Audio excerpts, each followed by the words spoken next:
Okay, so before we start, I'd like to introduce lang po the panel from NGCP who are here po to answer your questions. Of course, we have the Assistant Vice President and Head of Public Relations, Attorney Cynthia Alabanza. Hi, ma'am. Good morning. Yes, good morning, everyone.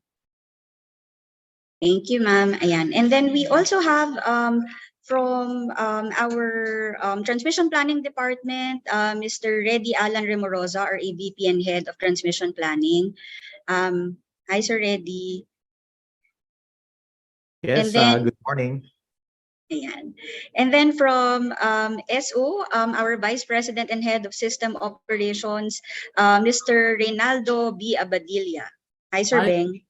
Hi, Chris. Good morning. Good morning to everyone.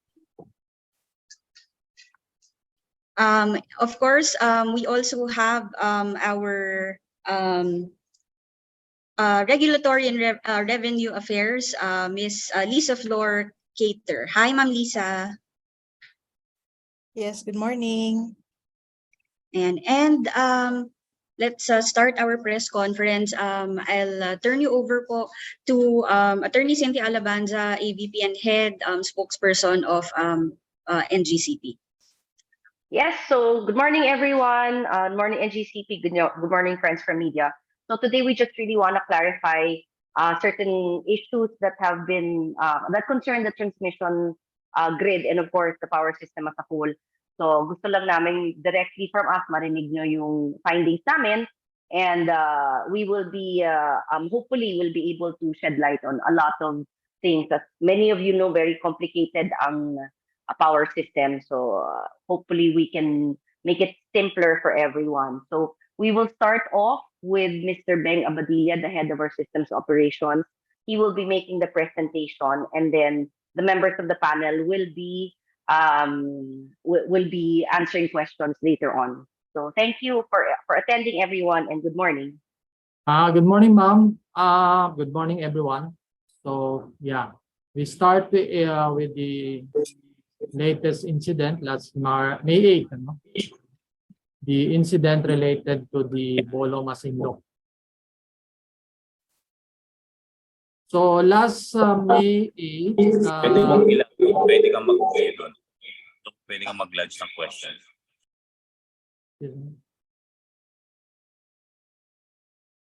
Okay, so to start again, So last May 8th, around 13:59 hours, so we had an issue with one of our transmission line, the Bolo Masinloc, that served the 3 big units of Masinloc,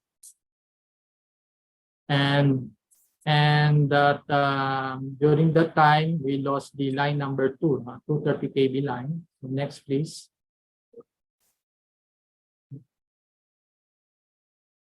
So it was cloudy, and that there were isolated thunderstorms during that instant. And the projection of the peak during that time is around 12,345 megawatts. So the system is normal, system condition. And during that time, we also have plants on shutdown and force outages, and duration and economic shutdown, especially the Ilian blocks 1 and 2, which is around 1,200 megawatts. So for some details on the generators on shutdown, if you would show, sino ba nag-share? Yeah, this one. So these are the list of the units on shutdown, on force outages, and anyway, later siguro ipakita natin. And there are also some lines which is actually normal, which are on maintenance, and but those are planned as shown on the lines. Yeah. Lines and equipment on shutdown, these are normal things when we do maintenance, and these are pre-planned that would not have an issue with the grid. Sige, next please. And to show you more the graphic representation, so wherein Masinloc can be seen at the left side of the screen, at the center, leftmost. That is Masinloc, and it is connected to our 500 kV lines going to Bolo. So the red line there is our 230 kV transmission line. There are two lines connecting Masinloc, and connected on at the Bolo is the 230 kV, which is also a 500 kV station. So this is actually a strong network that connects to down up to Metro Manila, Nagsaag, which is another 500, and then connecting to San Jose. Sige, next please. And it was unfortunate that we had a fault on the pacing, one of the paces of the 230 kV line, along the Bolo Masinloc 230 kV line number 2. So these are normal things that happens on a daily basis, that once in a while, especially when there's thunderstorm, we could experience lightning, and then once in a while there are trippings of lines. So next please. And at 12:59, the Bolo Masinloc reclose at the Bolo side, meaning to say, upon clearing of the fault, we have an automatic action that recloses the line. So we have automatic means through our protection that reclose the line at one of the side, at Bolo side. So meaning to say, if it reclosed, then the fault was isolated on time. In fact, it's below, the clearing time was below 100 milliseconds, more than the requirement of the grid code. So next please. And at certain point in time, the Masinloc Unit 1 and Masinloc Unit number 2 tripped. So because of this is around 600 megawatts. So the frequency reached to its lowest point of around 58.97 hertz, thereby activating the automatic load dropping. So what it meant is that we need to balance the network quickly, because 600 megawatts is quite big for the grid. So we have an automatic means of balancing the network. And that is tripping pre-arranged selected feeders from Meralco, from the other DUs spread out through all the Luzon grid. And 528 megawatts was the exact number that was lost, or that was tripped during that time. Take it next, please. And because of this, during that time, in our forecasted 6 a.m. demand, the demand is around 12,200, 12,300. But when we were reaching around 12 noon, based on the projection, the demand was quite high. And because the tripping resulted in the period wherein we will be picking up, so the peak demand usually happened at 2 in the afternoon. So the demand was so high that we have no recourse but to implement manual load dropping to balance the network. So these are the numbers of the pre-armed ALD feeders. For Meralco, around 300, and the non-Meralco around 378 megawatts. See the next, please. So this goes to show that based on the picture as shown here, there are flashover marks on the lower anchor. So this is part of the 230 kV line number 2. So exactly at the tower number 181. So upon inspection of our O&M team, this shows that indeed lightning strike the line, in particular the anchor, at the topmost portion of the suspension insulator. So that eventually resulted in a fault on the transmission line and was eventually cleared by the protection system. So next, please. And this is what I meant on the, if you would not look at the graph, these are the operating margin we are working in with the forecast early morning around 6 a.m. coming from the market. So it goes to show that we are more than enough in terms of operating margin. So no issue. There's a very big capacity that would support the grid. The yellow there are the yellow line represents the alert in case the operating margin would fall below that portion. And that the green one represent the exchange of power flow between Visayas and Luzon.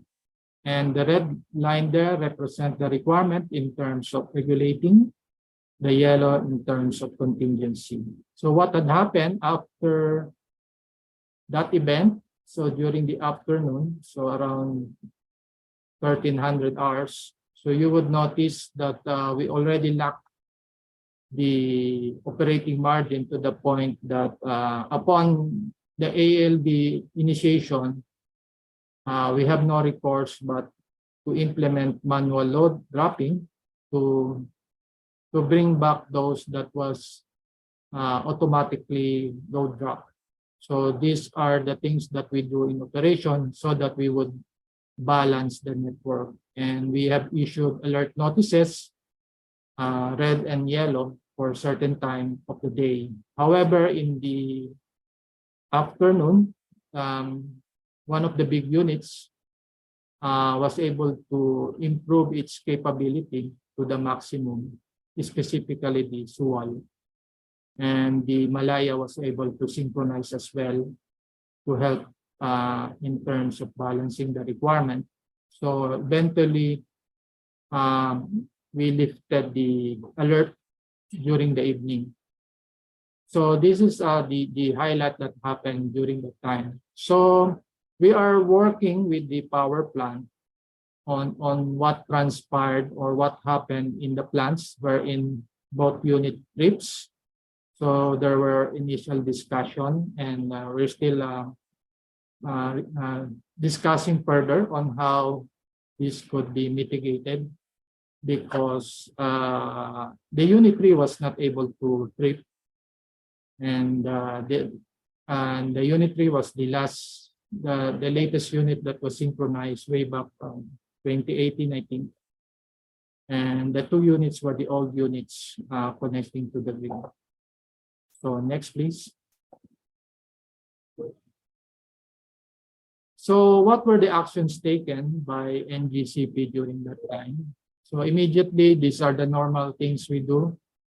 So to analyze quickly and do immediate action. So gather the protection relay indication and immediately facilitated the restoration. So as I mentioned earlier, because the line was able to reclose, so meaning to say energize at one end immediately after the fault. So we have just to energize it back online, so to support further the requirement of machine lock. However, even without the line number 2, it has a big capacity to carry the total generation of machine lock. And conducted line patrol to as mentioned earlier and as shown earlier, that the faulted point on the line was was visible based on the traces and the counters of our lightning arrestor that register in both our substation. Restored and maintained the system load generation balance and implemented manual load dropping so that we could rearm again the automatic load dropping in case there would be again an event that would happen. So to rearm the grid in case of there would be some incident after that. Restore the affected ALD while maintaining the system frequency and voltage. Restored affected transmission line, conducted system reserve assessment, and issued advisories as we normally do during the incident and report those SMS and alert notices and the SIR. So as a way forward, as I mentioned, so we need to review the internal controls and submit its protection and control setting for coordination between the grid and the generating plant protection. So there were previous incidents, tripping of lines connecting Masinloc, but this time there was an unfortunate event that the unit tripped. So we are closely coordinating with them on order for us to be able to resolve the issues on how we could mitigate further, because these are something internal to the plant as well. Yes While po. we're waiting, maybe we can pick up one question for now. Yung first question that was asked. Sige po. So the first question we have on our chat box is from Mirna Velasco of Manila Bulletin. What is NGCP's comment on DOE's statement on performance audit to be done on the company, primarily on regulatory and contractual performance? Yeah. As usual, no, normally naman NGCP through the years, we've been subjected to numerous audits, and we've for so long as it's within the regulatory framework that governs us, we are open. So may ongoing ERC audit, I'm just not sure kung natapos yan, on many aspects of our performance. We've also laid ourselves open to inspections and audits by different government agencies. So for so long as covered by a regulatory framework, we are open to it. So I think the Panay incident press mat is here, so we can continue. Yes, ma'am. So to continue, sige. These were a series of events, last April 27 to 29. And sige, next. It was a sunny day during that time. In fact, the system peak was quite high, around 2-3 for the Visayas. And during that time, we could see that the Panay grid is actually picking up. So you would notice the demand here is around 466 megawatts already at Panay. This is quite high. And with a balance generation of around 462 megawatts internal to Panay area. So, and then the Negros side, on the other hand, that's around 422 megawatts and 404 in terms of generation. So as you can see in the diagram, the orange are the 138 kV line, the backbone of Visayas, and the blue one are the 69 kV lines. And the G there represent the generators, the biomass, the solar for the S. And during that time, it's quite noticeable that we have a lot of unplanned outages. One of which the biggest, one of the big one is the PEDC at the Panay, and the total unplanned was around 300 megawatts. So for the biomass, although it was out because most of the issues were fuel, they don't have fuel usually during the summer. And there were also duration, so of plants around 260 megawatts. And during that, before that event, we had to block the HVDC, meaning to say to reverse its direction as required by the market. So everything was normal during that time, except that the demand is quite high. And sige, next. So at around 1350, there was a fault along one of the feeders at Bacolod. The Bacolod Silay 69 kV feeders. So, and it was a single line to ground fault that was, oops, can you return? Anyway, so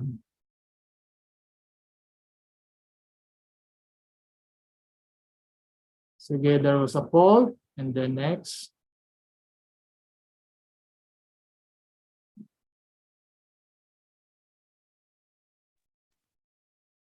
And after the fault, around, it was isolated by the protection 69 kV as intended. So these are correct based on the coordination with the plant and as well as the grid requirement, so that we have proper coordination with the 69 kV. So it was isolated as intended. So that was correct. But after around 1.3 seconds after PC trip, in fact, the grid was normal after the tripping. But one of the big units, PC trip, even though based on the parameters we are monitoring based on the recorders, the system was normal during that time. So, and then at around 1350, so one of the feeders again tripped, although these are, shall we say, as a coincidence or because of the low voltage that was already experienced by the grid, because one of the big unit tripped. So it activated based on the protection requirement. Sige, next. And the other power plants trip as well, like PDPP, PDPP1 at Panay. To the next. And one of the wind, solar wind, also trip. Again, next. The big plants at Panay eventually trip, PEDC Unit 1 and 3. So those are big plants. The next. And even the Helios, one of the big solar, also reduce its output because they hit its protection. We call it the voltage ride-through. So they eventually reduce as well its generation. Check next, please. And then at April 27, on the same date of around 1352. So these are actually the force outages right now. So around 562 because of that event, and unplanned of around 435 and duration of 260 megawatts. So it's quite a big loss on that area that many sensitive loads eventually trip as well. The next. So last on the following day, April 28. So while we are restoring the grid into a normal state, so we are actually in the restorative area. So meaning to say we are balancing as much as possible the plants, the generation, the voltage during that time. And you could see that the demand as well is quite high for Panay during that time. So the dependency would now be at Negros and the Cebu grid connected to the submarine cable. So 429 megawatts, and the generation was around 325 during that time. And the demand as well of Negros was quite high, 437 and 410 megawatts in generation. So we're still restoring the grid during that time. See the next.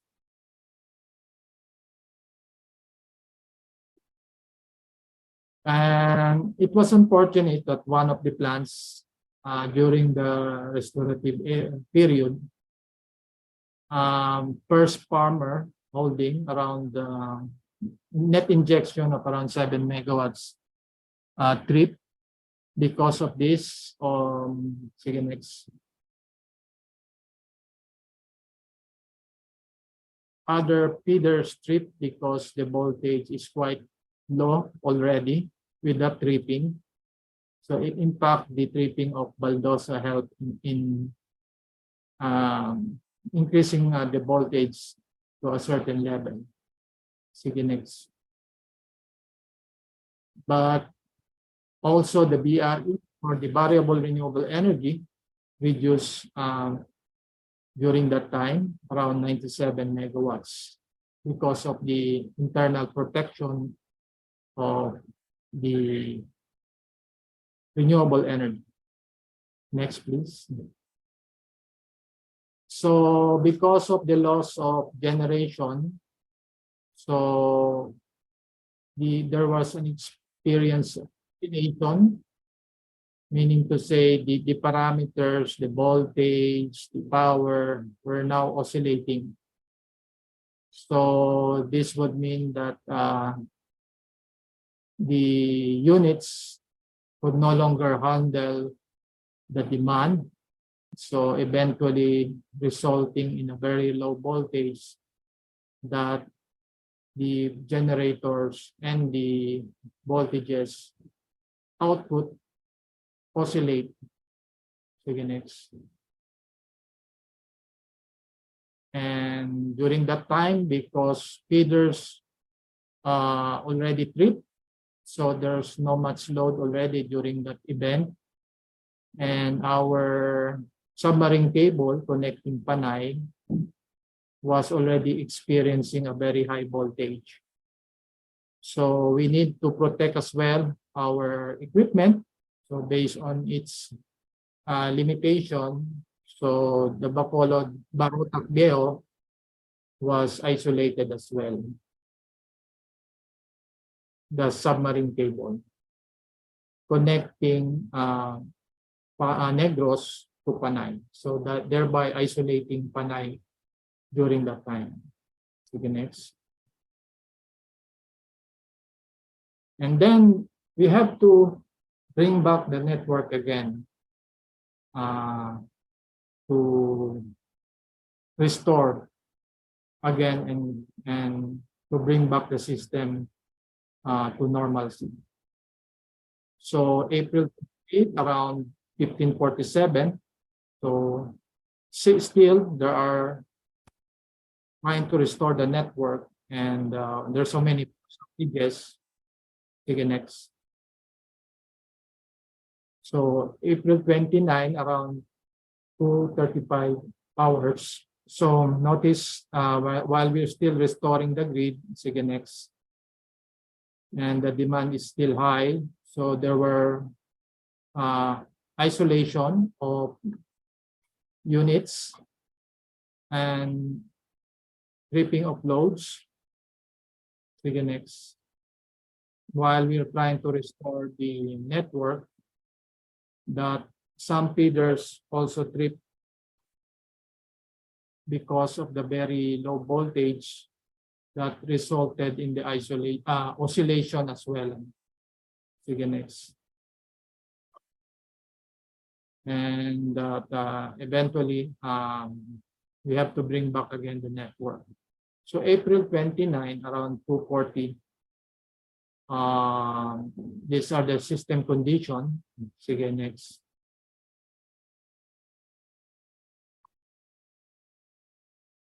The demand is low. Oops. But in the last incident, the thing that bring down the network was one of the renewable energy reduced its output significantly. that the network also knocks out. So what we did is to make drastic move in trying to restore the network for the Negros and Panay. Sige, next. The next. So during that time, as I mentioned, this is the event, Helios and Mana Plus solar generation reduction, and then cascading trippings of Panay generating units while the system demand is still low. Sige, next. Next. So then eventually we have to restore again back to zero on restoring the network of Panay to the normal state. So what immediately we did because of this unique event, we reduced the generation of plants that are coming in to give them some headroom to respond during incident, if in case there would be some incident again that would happen. So there's some room for the generators to move for the reactive requirement, and we put online immediately other plants to support, to strengthen the network. And at the same time, we limited the output of the renewable energy because, as we all know, these are variable in nature.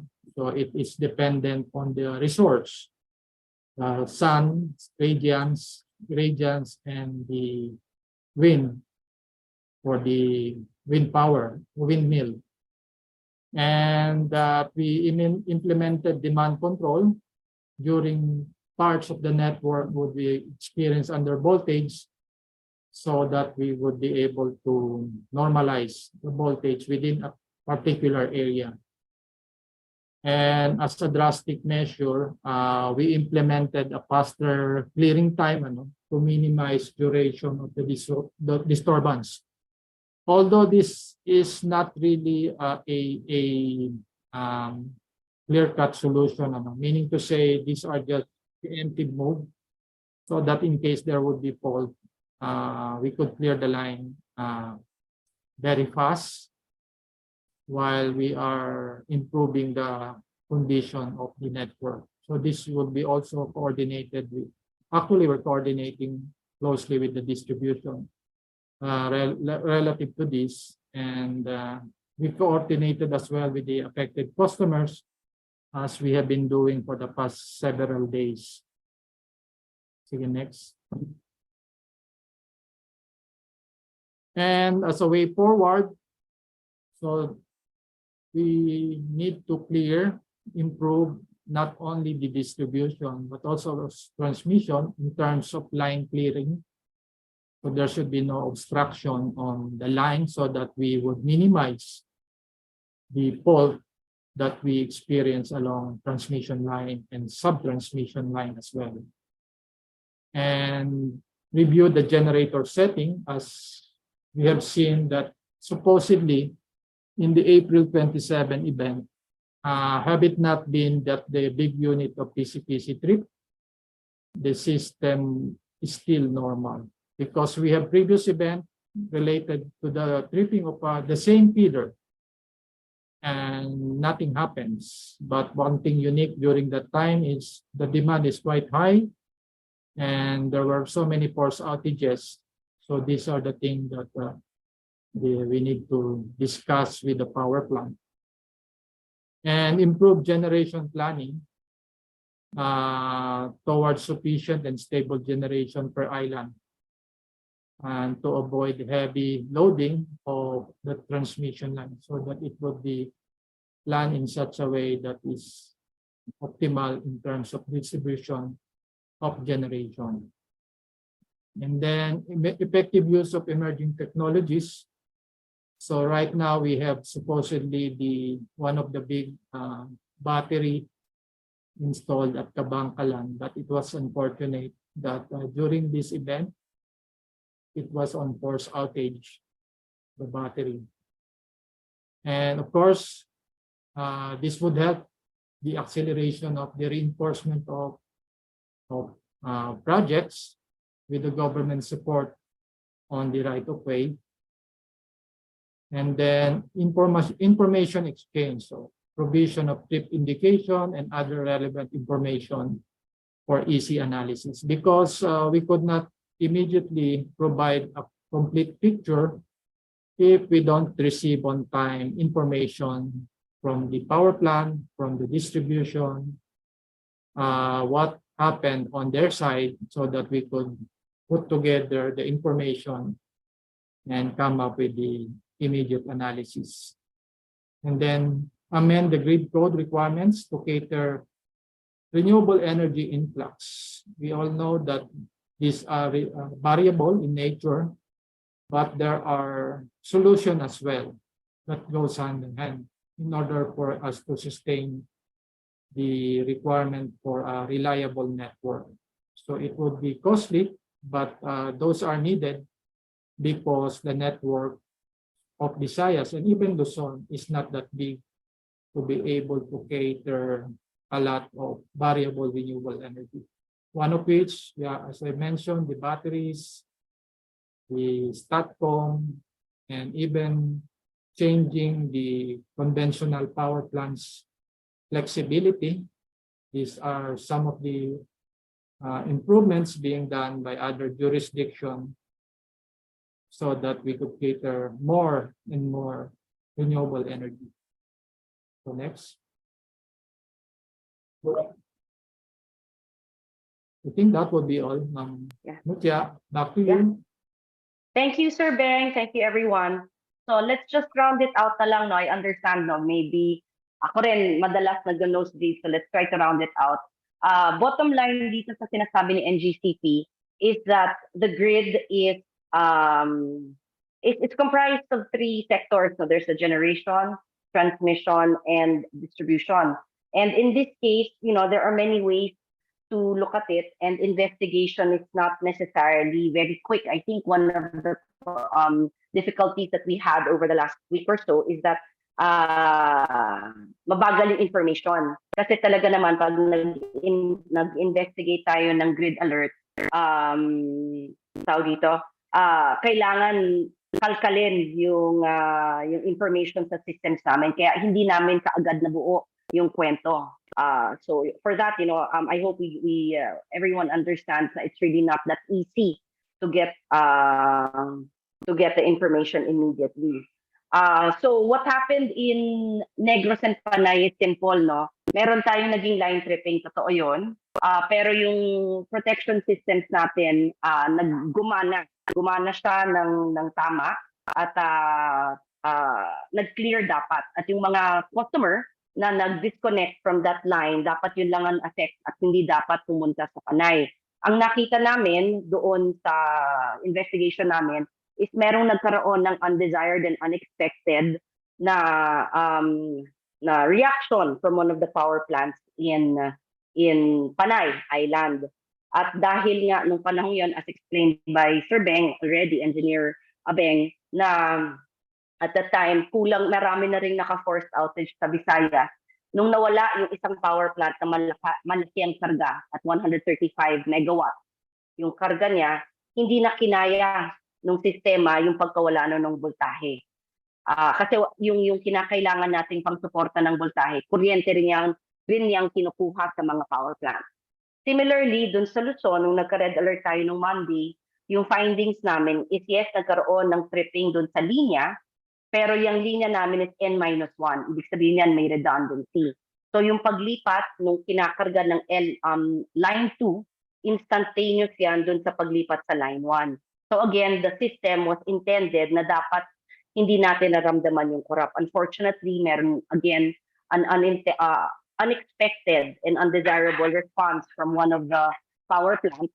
Kaya nagkaroon tayo ng power outage nagkaroon tayo ng red alert. Doon sa araw na yon. So I hope that rounds out the yung naging presentation ni Engineer Beng, no? That's the gist of it. That's ang sinasabi lang na NGCP na maraming factors na nakakabit sa sistema at lahat yan nagko-contribute. Yung action ng isa affected ang action ang response ng ibang members ng system. So we can take questions now. Okay, thank you, Attorney Alabanza. Okay po. So a few house rules lang po ulit. So we will strictly follow a queue for all the questions. We are accommodating the questions which are in the chat box right now.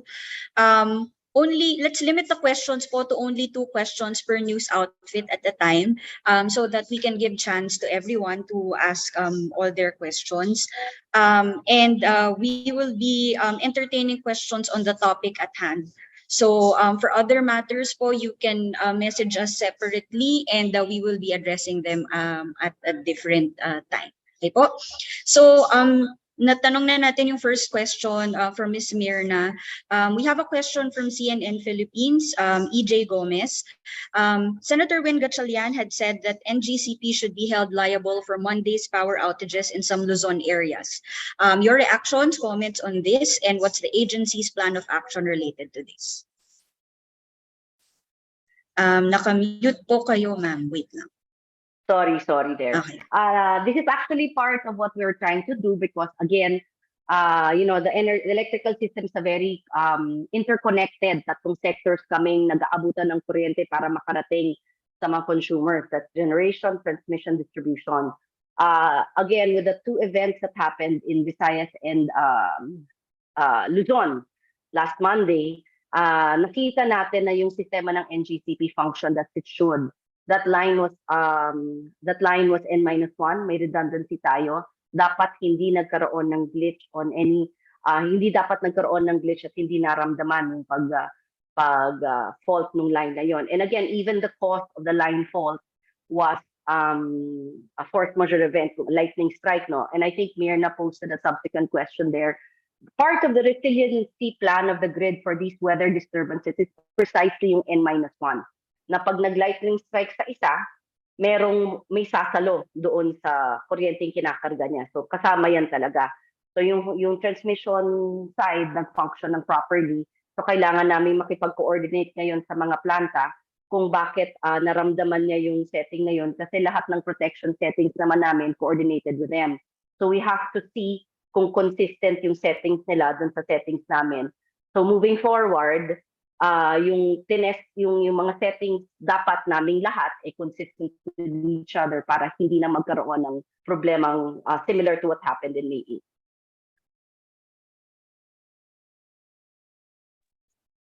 Okay. Next, Trish, go ahead. Next question is from Richmond Mercurio of Philippine Star. The DOE has cited the delays in the completion of your major transmission line projects such as the MVIP, Cebu Negros Panay, and Hermosa San Jose line. May we get your side as to the primary causes in the delays in these projects? Is it mainly right-of-way problems or permitting challenges? And then Richmond has a follow-up to this. When is the target completion date for these 3 projects? Well, again, like we said, the projects really could have improved the system, but again, it's only one part of the supply chain. So tatlo yan. Kung hindi nag-umpisa sa isa, hindi magkakaroon ng effect sa iba. But yes, there are delays in our project, and there are many factors that contributed to this delay. Tama ka, no? Yung right-of-way really is a problem and I think the most significant part of the timeline when we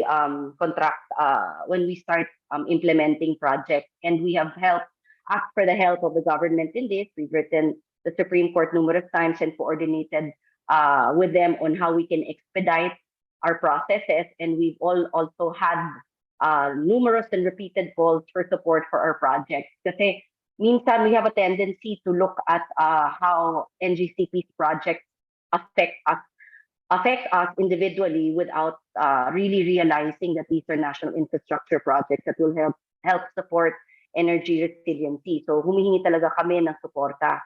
And under the leadership of Secretary Lutilla, nakita naman namin talaga na malaki yung naging tulong at suporta dun sa pagkukuha namin ng permits. Also, through Secretary Abalos, very, very helpful than DILG when we in coordinating with the different LGUs. So we felt the support and we've seen na talagang beginning 2022, medyo mas mabilis na yung pag-process ng mga permits and we're hoping that continues. But the fact is that we have to make up for the years of difficulties that we've encountered and hindi rin maliit yung part na na-play nitong COVID. Although even through COVID, we tried as much as we could to continue with our activities. But we are committed to finishing the 3 main projects within the next few months para yung ambag namin sa resiliency ng grid nandoon na para kung sakaling magkaroon ng ganitong uling issue, we can help with the strengthening of the transmission system. But again, the call here is for that we need to ensure that all 3 sectors of the energy supply chain are strong and resilient so that not all solutions are placed solely on the shoulders of one of the members. Again, we can only commit to developing our part, but mahirap naman ho yung habol kami ng habol parate. So hinihingi ho namin yon na suportahan rin ho kami doon sa pagko-coordinate hindi lang sa planning pati sa protection systems ng ibang portions ng energy supply chain. Okay. Next question. This question on the Bolo Masinloc tripping was addressed na rin in the earlier answer. Question from Ms. Mirna, can you clarify reports that NGCP does not have enough contracted regulating reserve? That's why it always resorts to ALD just to prevent the total grid from collapse. Again, no, we just finished our ASCSP and the contracts have been signed. We are going to be submitting that to the ERC. Prior to the ASCSP, we contracted regulating reserve sufficient in both firm and non-firm. But at Mirna, we can address that separately kasi that's not we can do that. We can have a separate session on that. But generally, yung ASCSP as directed, natapos na natin, firmado na yung mga kontrata, tapos ihahain na yan sa ERC. Okay. Next 2 questions are from GMA News Online and from Ms. Elena Flores. Yung next questions ni Ms. Mirna, ano natin konti, maya-maya to give chance to others. Okay, so question from Ted Cordero of GMA News Online. May we get update on the progress of the proposed interconnection of Mindoro Island with Luzon grid? Yeah. Okay, although that's not in topic, I'll answer it really quickly. This is a project that we've tried to pursue as early as 2011. Unfortunately, hindi siya na-actionan, no? So in 2021, we had to update the application kasi nag-iba na yung itsura ng grid at the time, so we had to update the application. It's something that we really want to pursue. And we're happy to say that we got the ERC approval last February 2023, so we are going to be pursuing it already. So tuloy yan kasi kinakailangan talaga yan para maging mas matibay ang sistemang pan-transmission. So, sige. Next question from Elena Flores. Do you think the grid has inadequacies that need to be improved? And follow up to that, what preparations is NGCP doing to address the huge intermittency from new RE in 2024 to 2026 under JAP2? Okay po, go ahead. Those are good questions. And again, it goes back to what NGCP has been advocating for the last few years. Now, when you plan a power system, it has to be well coordinated along all 3 sectors of the energy supply chain. So yung first question, are there inadequacies in the grid? Yes. Meron talaga kaming mga proyekto na dapat makakatulong dun sa pag-strengthen yan. But again, we are not the only and all-encompassing solution to strengthening the grid. Kasi minsan, kailangan din natin tingnan kung paano ma-maximize yung facilities natin that are existing so that we don't have to resort to always a transmission solution when the problem is when the problem can better be addressed by improvements or developments in another sector. In terms of the question on the intermittency of some emerging power technologies, yung mga variable renewable energies, again, that's also part of what we're trying to say. Now, while we support all kinds of technologies when it comes to supply, we also have to look at each of those technologies and how it will and how responsive our current regulatory measures are to address certain nuances of each sector. So yung the influx of a lot of variable technologies will need a lot of upgrades from the grid, and these should be considered in terms of whether the quickest and easiest solution really is from the grid perspective, or perhaps looking at the technologies coming in and really ensuring na harmonized siya sa existing and dun sa planned developments ng transmission system. Again, next please. Next question from Ms. Lenny Lectura. Moving forward, what can NGCP do or commit to avert similar incidents? Is there a need for more cooperation with GenCos? If yes, in what way? Yes, Lenny, precisely yung cooperation with the GenCos as well as the distribution utilities. Kasi nga, no, bago pumasok yung mga customers namin, both on the GenCo and DU side, lahat ng mga, kumbaga, settings nila, including, of course, the most important, yung protection settings yan, tinetest natin para makikita natin kung yung responses nila doon sa mga makikitang mga glitches along the grid, which is normal, no? Ay consistent with how the grid will react.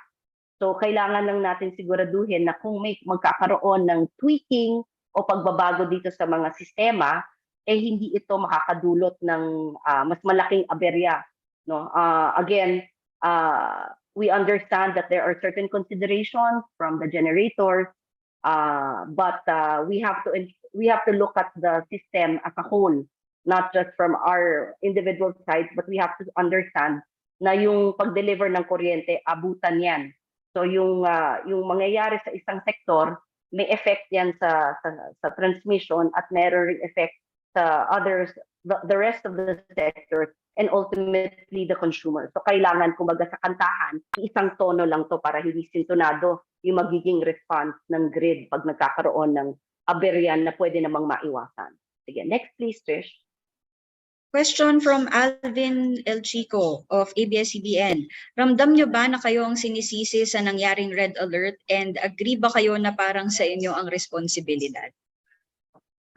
Ayoko namang sabihin na kami ang sinisisi, no? Kasi hindi ako naniniwala na ang purpose ng mga statements made in public are to assign blame.